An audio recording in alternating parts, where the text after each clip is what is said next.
આજરોજ ભાવનગરમાં આંખલોલ જકાતનાકા ઇન્દિરાનગર વિસ્તારમાં રહેતા જીગાભાઈ બટુકભાઈ મેર નામના વ્યક્તિ પાસેથી ઇમરાનભાઈ ભીખુભાઈ સેલોતે ₹4 લાખમાં 1 વર્ષ પહેલા મકાન વેચી દીધું હતું, પરંતુ બટુકભાઈની મેરની દાનતમાં ખોટ હોય મકાનનો કબજો સોંપતા ન હતા।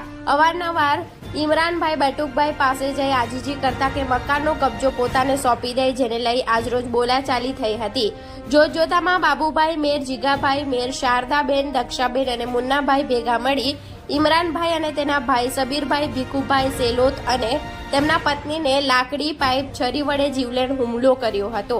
આ હુમલામાં સબીરભાઈને માથાના અને શરીર ઉપર ગંભીર ઈજાઓ પહોંચી હતી, સાથે સબીરભાઈના પિતાને હાથમાં છરી વાગી હતી, જેને લઈ તાત્કાલિક ધોરણે 108 મારફતે ભાવનગરની સરટી હોસ્પિટલ ખાતે દાખલ કરવામાં આવ્યા। હાલમાં સબીરભાઈની હાલત નાજુક હોવાનું જાણવા મળ્યું છે।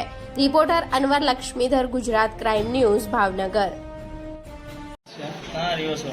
આંખલોલ ઇન્દિરાનગર શું થયું? એમાં એવું થયું, વરદી પેલા મકાન લીધું હતું ને બરાબર, એ મકાન લઈને 4 લાખનો સોદો કરે, 3,20,000 રૂપિયા લઈ ગયા।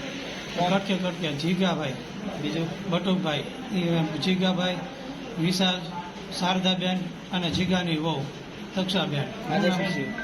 તે અત્યારે એવું થયું કે એના રિક્ષા મેકન જગ્યા હતી ને, તો રિક્ષા એણે કીધું કે અહીંથી કાઢી લે, કે મારા બાપની જગ્યા છે, કે હું ગમે એના મેગું એ કે બરાબર, એ કે તારે થાય એમ કરી લે। મેં કીધું ભાઈ કોઈને કાંઈ કરવું નથી, કે તારે સવાર વહેલા જવાનું હોય ને તો રિક્ષા અહીંયા મેકી દે ને સવાર તો હોય જ છે ના, એ કે રિક્ષા તો અહીંથી લઈ જ લે। તો સામે તેનો ભાઈ જીગલો ધોકો લઈને આવ્યો, માથામાં ફડી મારવા મળ્યો। જીગલો વિશાલ પકડી રાખ્યો, જીગલાએ મને હારી ઘટનો માર્યો। તમારે કેટલા જણાને વાગ્યું છે? મારા 3 જણને વાગ્યો, મારા પપ્પાને મારી ઓને મને બરાબર। કેટલા જણા હતા? 6 જણા હતા। શું નામ છે?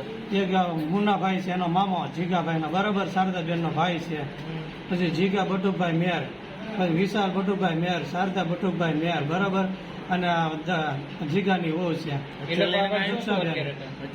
હા, ધોકો હતો, 3 હાથમાં ધોકો હતો બરાબર, અને બૈરાએ મને પકડી રાખ્યો, અને ઓલા 2 ધોકા લઈ મને મારવા આવ્યા। પકડવામાં શારદાબેન હતા ને એની વહુ હતી, જીગાની વહુ। કેટલા પૈસાની મેળ હતી?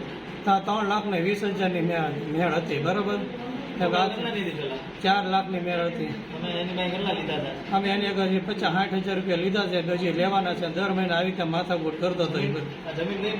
એની બાજુ અમારી એક જ બાજુની દિવાલ છે, આંખલોલ ઇન્દિરાનગરની બાજુમાં, અમે રેવન્યુની બાજુમાં જ છે। ના, અમે લીધી છે ને, અમારી અરે દગો કર્યો છે એ લોકોએ બરાબર। જીગાભાઈ પહેલા એમ કીધું કે મારે મકાન વેચવી છે, અમે 3-4 ફેરી પૂછવા ગયા, નજર અમે પૈસા આપ્યા બરાબર, મેં ફોટો ઉતારેલો છે, અમને એમ કીધું કે હા મેં તો મકાન વેચવાના છીએ, બધા એમ કે હા મકાન વેચવાના છે બરાબર। અને પછી એની માં કે હવે મારા મકાન વેચવા નથી, એટલે મા દીકરો બે છે ને રાજ રમતો રમી ગયા અને અમારા પૈસા લઈ ગયા। એટલે પૈસા આપ્યા પછી અમને એમ કીધું ને કે ભાઈ તમારે મકાન ન વેચવું હોય તો અમને અમારા પૈસા આપી દો બરાબર। તો એ ભાઈ એમ કીધું કે મેં પૈસા બધા વ્યાજવાળાને આપી દીધા છે, મારી આગળ થાય નથી, તમારે કેસ કબાડા કરવા હોય તો કરી લો, પોલીસવાળા મારું કાંઈ ખેરવી નહીં લઈ ગયા। હું તમને રાજનીતિમાં છું, મને એટલું ખાલી કીધું સાહેબ બરાબર। એ કાંઈ છે નહીં સાહેબ, અંદર રાજનીતિમાં એ અંદર બધા હારો બેઠે ઉઠે છે ને, પાર્ટી મનાવે છે ને એની હારો છે એમ ભાઈ ને એ બધા નામ છે અંદર, નામ નથી આવડતા, બાકી એની અંદર બધા બેઠે ઉઠે છે એટલે ખબર છે મને।